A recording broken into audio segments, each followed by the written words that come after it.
muito tempo que conheço e trabalho com o amigo Fernando Salles, sempre me impressiona a capacidade que ele tem de passar informação em alta velocidade. E o fôlego também. Mas é que o projeto que ele estava sintetizando aqui foi um projeto de grande escala, com participação de mais de 80 pesquisadores, aproximadamente uma 12 universidades, institutos de pesquisa. O projeto foi coordenado pelo professor Davi Cooper, da UFRJ. Eu tive o prazer de coordenar o projeto junto com ele. Tinha 3 blocos de trabalhos que o Fernando apresentou aqui. O bloco mais importante, o da produção, não apenas industrial, mas também do agronegócio e outras atividades produtivas. Então, o escopo do trabalho, a quantidade de informações, não são fáceis de transmitir em 20 minutos, embora o Fernando tenha feito um esforço heróico. Além desse bloco, existia um bloco específico sobre todas as infraestruturas relevantes para a competitividade, para o desenvolvimento da economia brasileira. Esse bloco foi coordenado pelo professor Helder Queiroz, da UFRJ. E ainda um terceiro bloco, muito importante, cada vez mais importante, por sinal, para o desenvolvimento econômico e para o bem-estar, não só do Brasil, mas de qualquer país. O bloco tratou das várias formas de geração de conhecimento e da incorporação desse conhecimento, do aproveitamento desse conhecimento na atividade econômica. Esse terceiro bloco foi coordenado também por um professor da UFRJ, o professor José Eduardo Cassiola. Ainda tinha no projeto quarto conjunto de estudos que abordavam questões transversais a esses 3 blocos. Foi feito um esforço muito grande por desenvolver novos instrumentos de pesquisa mais adequados, na nossa opinião, para compreender exatamente os desafios que enfrenta a economia brasileira. Foi realizado também um estudo para entender melhor a dinâmica do processo de organização do território, da geografia, do espaço na economia brasileira, e todas estas transformações que o Fernando, uma apertada síntese, estava aqui apresentando, tem provocado. Foi feito também um estudo sobre a reativação, reestruturação do mercado de trabalho no Brasil neste período de crescimento mais recente, e também um trabalho bastante rico nos seus resultados sobre a reorganização da economia mundial e os espaços que o Brasil e outros países emergentes podiam encontrar neste admirável mundo novo do século XXI. Então, eu não vou, para não ter que fazer o mesmo esforço, eu não teria o fôlego que o Fernando tem. Eu não vou resumir aqui os resultados de todos esses trabalhos. Eu acho mais conveniente para os propósitos aqui da nossa discussão voltar a alguns dos temas que o Fernando levantou e oportunidades que o Fernando apresentou. O crescimento parece quase ilimitado. E o Fernando dizia no final da sua apresentação que, garantido o crescimento nos próximos anos, a pergunta é se virá ou não com desenvolvimento. A economia, essa distinção entre crescimento e desenvolvimento é tradicional. Ela vem desde o final do século XIX, consagrada no início do século XX por uma obra seminal do Schumpeter, onde ele diz, em poucas palavras, que crescer é fazer um pouco mais do que a gente já faz. É um problema de ampliar a escala. Desenvolvimento é transformação, é fazer coisas que a gente ainda não faz. Então a pergunta é, sendo o Brasil um país em desenvolvimento, a pergunta é crítica. Nós vamos somente crescer? Ou vamos, além de crescer, nos transformar numa economia capaz de gerar mais bem-estar, distribuí-lo, né? Esse bem-estar de maneira mais uniforme de toda a população? Essa é a pergunta que o Fernando nos colocou no final da sua apresentação. E eu acho que é importante entender o caráter único, o caráter tão peculiar, rico, do momento que a economia brasileira, e em particular a indústria, como o Fernando descrevia, enfrenta. Esta observação que o Fernando fez no final da sua apresentação sobre o volume de recursos que a economia brasileira poderá obter em termos de divisas, moeda forte, a partir da ampliação do superávit comercial que ela já tem na exportação de alimentos, minério, né, e outros produtos com algum grau de transformação de recursos naturais, quando daqui a pouco tempo este enorme potencial for ainda mais forte, ainda ampliado em função da exportação do petróleo, o significado desta transformação é enorme, porque nos últimos 20 anos, cada vez que o Brasil, que a economia brasileira, e em particular a indústria brasileira, se preparou para crescer e ameaçou dar algum tipo de salto no seu desenvolvimento, uma crise cambial provocada pela insuficiência de recursos em moeda forte provocou a frustração dessas expectativas. Nos anos 80, a partir da crise da dívida dos anos 80, a indústria brasileira viveu uma situação dramática, onde alguns setores encontravam oportunidades positivas e, ao mesmo tempo, os outros sofriam enormemente dificuldades extremamente difíceis de resolver. Então, nos anos 80, por exemplo, os setores exportadores foram razoavelmente bem, mas os setores voltados para o mercado interno sofreram enormemente. Nos anos 90, depois do Plano Real, de alguma forma a situação se inverte, porque o mercado doméstico, com a estabilização, a volta do crédito, melhora razoavelmente em relação à estagnação dos 80. Mas para os exportadores, a apreciação cambial, em função do câmbio ter sido utilizado como uma âncora para combater a inflação, e em função da taxa de juros ter sido utilizada também como instrumento para administrar a demanda interna e também para atrair capitais externos, os setores exportadores não foram tão bem. O que o Fernando, o que o estudo do Fernando sintetizou aqui mostra?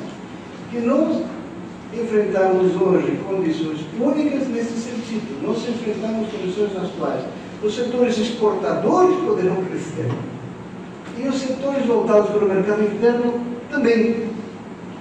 Os setores exportadores poderão crescer porque a economia mundial mudou. Nós exportávamos matérias-primas em quantidades grandes para países desenvolvidos, cuja demanda crescia vegetativamente. Exportávamos matérias-primas para a Europa, exportávamos matérias-primas para o Japão, mas são economias maduras. Não é grande novidade.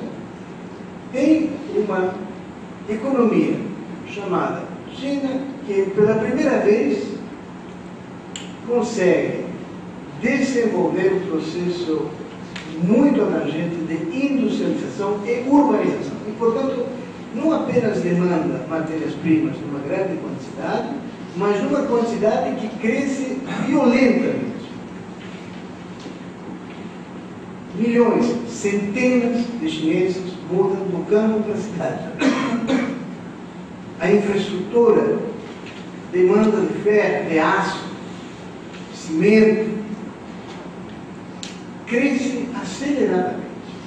Para um país que tem capacidade de produzir e exportar esse tipo de recursos que a China demanda, isso é uma situação que nos dá um conforto muito grande para os setores exportadores.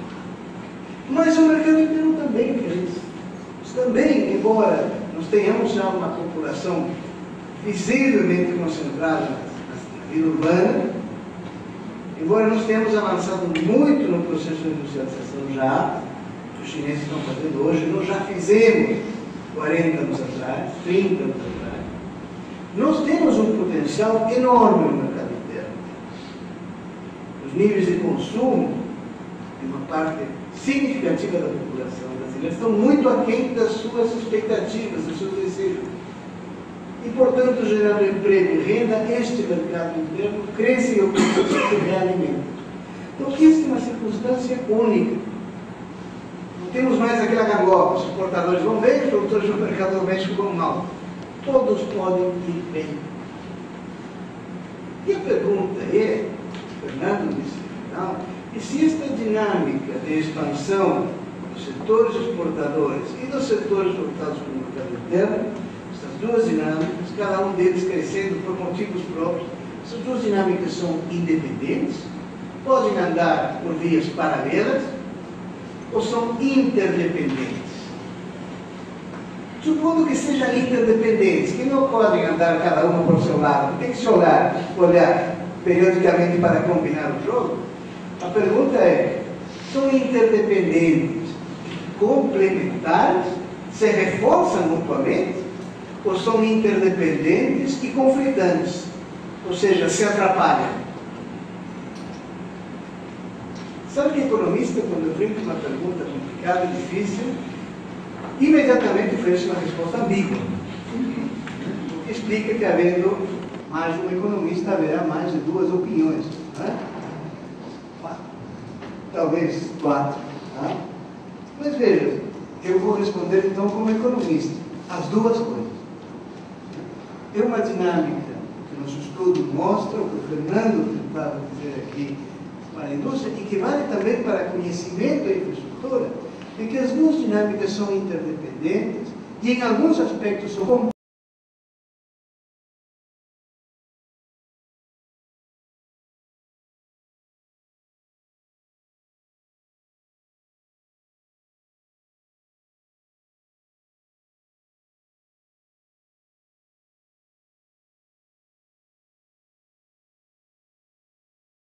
e em outros conflitantes.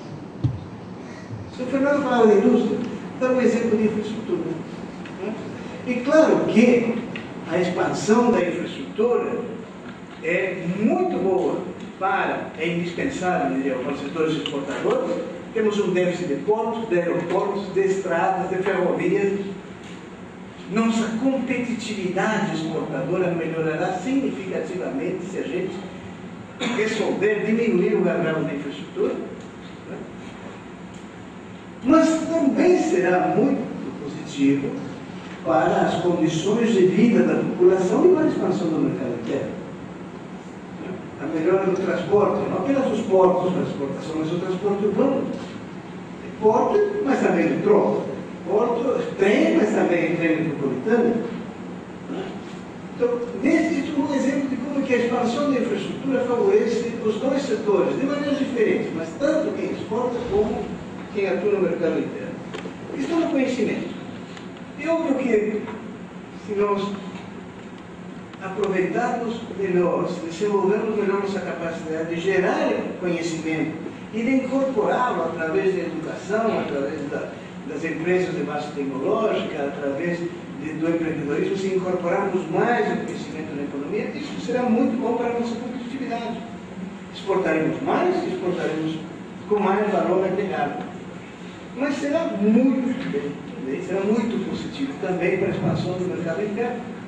Porque uma população mais educada, mais sofisticada, que demande não apenas bens essenciais, mas também cultura, educação de boa qualidade, potencializa também a expansão do mercado interno. Então veja, a economia do conhecimento potencialmente nos ajuda a exportar e nos ajuda a desenvolver o mercado interno. As duas coisas. Mas como eu disse, essas duas dinâmicas não são apenas complementares, elas também são conflitivas.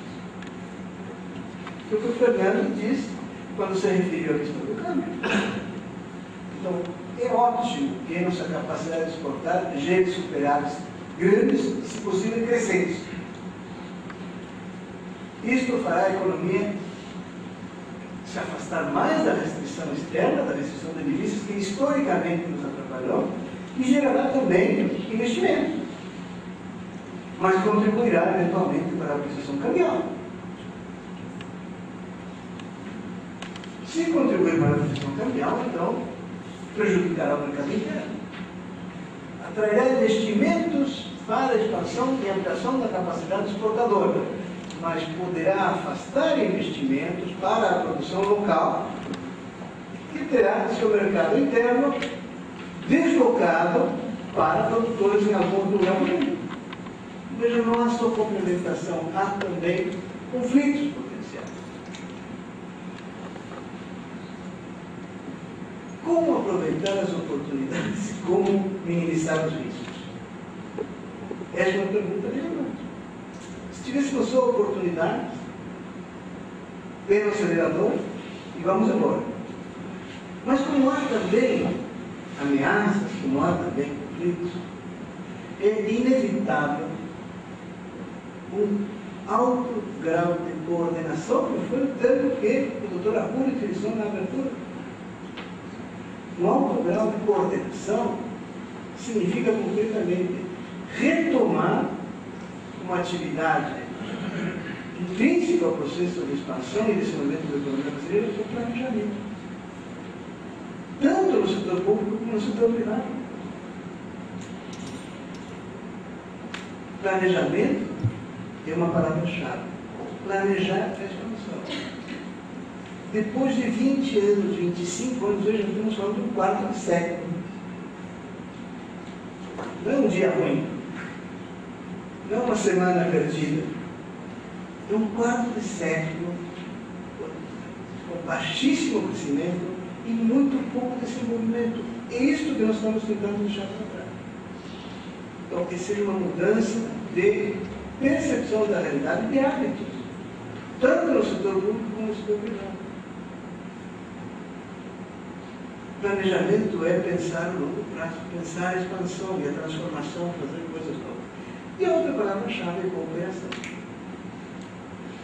Coordenação é planejamento e cooperação. Cooperação entre os órgãos do governo, que não é uma coisa fácil.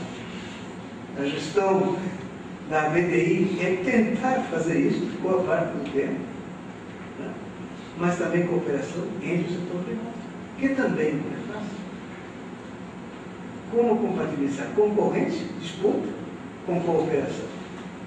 Isso normalmente se resolve com lideranças, com pessoas de visão e com muita energia, com muito esforço. Mas concretamente, como disse o Fernando, com planejamento e cooperação, com vínculo de coordenação, é possível retomar a industrialização interrompida 25 anos atrás. É possível. Retomar a industrialização significa retomar o desenvolvimento. A melhor via para o desenvolvimento que existe é a industrialização. O que não significa privilegiar a indústria em detrimento do agro, privilegiar a indústria em detrimento do serviço. A lógica industrial, ela se espalhou para todas as atividades econômicas. A agricultura, os serviços seguem hoje na lógica industrial. Incorpora técnica, incorpora formas tecnificadas de gestão. Então, retomar a industrialização significa retomar o desenvolvimento de todos os setores, os primários e os de serviços também.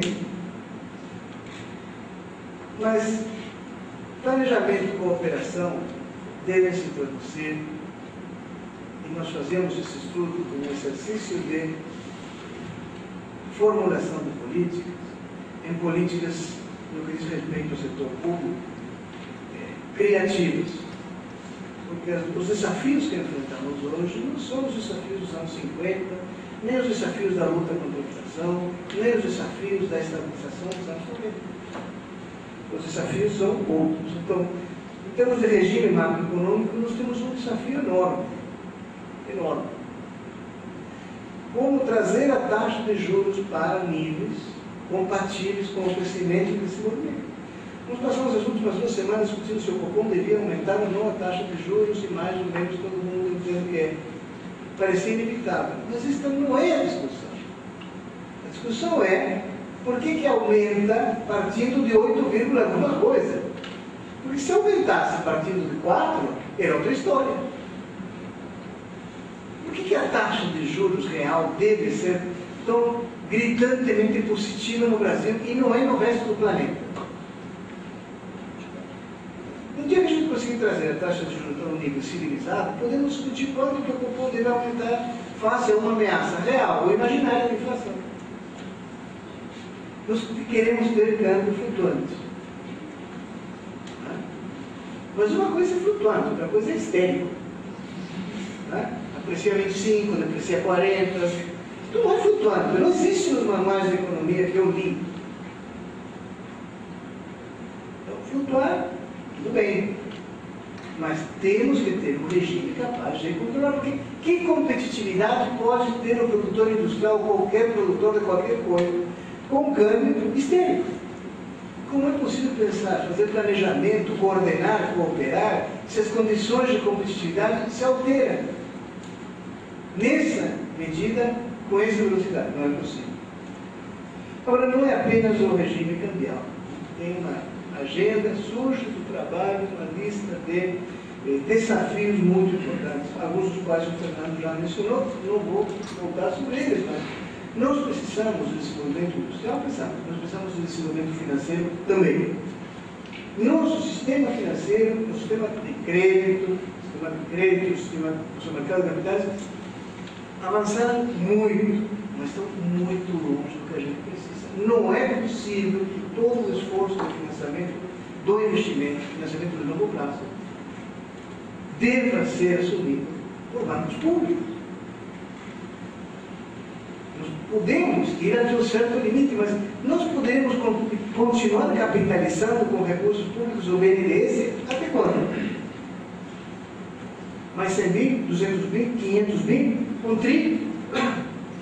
O governo americano pode pôr um tri para salvar bancos mal geridos, ou geridos de maneira mal intencionada.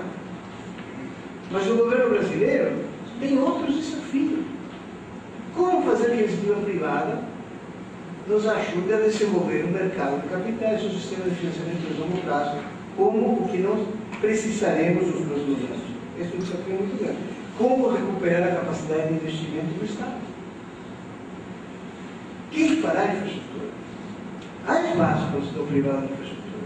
Mas também acho que ficou demonstrado que há espaço exclusivo da iniciativa pública. Algumas das obras de infraestrutura não têm rentabilidade em prazo adequado para que seja totalmente carregada pelo investimento privado. Então, é preciso recuperar a capacidade de investimento do Estado brasileiro.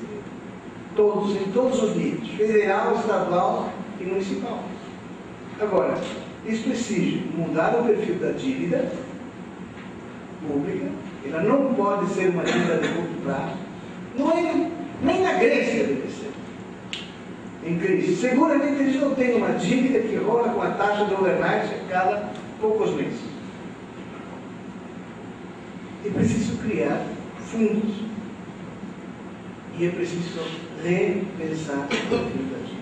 Agora, não temos apenas que mudar o regime macroeconômico e reformar o sistema financeiro e o sistema de financiamento. É preciso pensar também, embora nós tenhamos avançado muito com a PTP, em melhores instrumentos, novas medidas para promover o desenvolvimento das empresas brasileiras. Nós vamos ter investimento de empresas estrangeiras, como o Fernando disse, cada vez mais. Mas é preciso que essas oportunidades de crescimento e desenvolvimento sejam capturadas por empresas brasileiras, de capital nacional, grandes, pequenas, médias e micro. E aqui os desafios são enormes. Alguns têm a ver com política comercial. A competitividade da China não é apenas competitividade legítima, tem muita estratégia de penetração em mercados novos. E nós somos um mercado que hoje atualmente é visto com, diria, com certa voracidade pelo resto do mundo. Os jornais de hoje, a União Europeia, surpreendentemente, decidiu reabrir as negociações para um acordo com o Mercosul. Ou seja, pensaram melhor. Ficamos mais bonitos. Gostam mais da gente. O que sempre é bom, faz bem para o ego. Mas é preciso ser prudente. Talvez não seja apenas bom para nós qualquer tipo de acordo agora. A questão da tributação. Veja só, o Brasil é um país extremamente ingrato, injusto. Nós abrimos a economia em meados dos 90, demoramos 10 anos para estabelecer um mínimo de isonomia tributária entre a empresa estrangeira e a empresa brasileira. As empresas que produziam no país pagavam PIS, COFINS, etc. E o produto importado não pagava. O que nós consideramos a taxa de proteção, barreiras, era uma ficção. Não existia isonomia tributária. Agora existe. Nós podemos avançar muito mais procurando como, já que não haverá, aparentemente, algum tempo reforma tributária, precisamos encontrar maneiras criativas de proteger a produção nacional dos desajustes, dos desequilíbrios, da perda de competitividade que a nossa estrutura tributária tem e a defesa comercial. Em particular, em relação às pequenas e médias empresas, o que o projeto mostrou, que vale a pena lembrar para encerrar aqui, são os perigos da concentração do varejo, e aí tanto faz se ele é varejo nacional ou em mãos estrangeiras, tanto faz se é o Pão de Açúcar ou o Romanos. Por quê? Porque todo o processo de concentração da economia acelera, fortalece as assimetrias nos processos de negociação comercial. O varejo forte, concentrado, é importante para a competitividade, mas para as pequenas empresas, para os fornecedores, para a cadeia de valor, representa um problema. Então, quando eu digo ordenação, é preciso pensar também no que diz as pequenas empresas, criação de redes que equilibrem um pouco melhor o jogo de disputa, de fixação do margem e contratos de compra. E eu queria, mais uma vez, agradecer o convite e a oportunidade de fazer esses pequenos, não tão breves, comentários, e com isso encerro minha intervenção. Muito obrigado.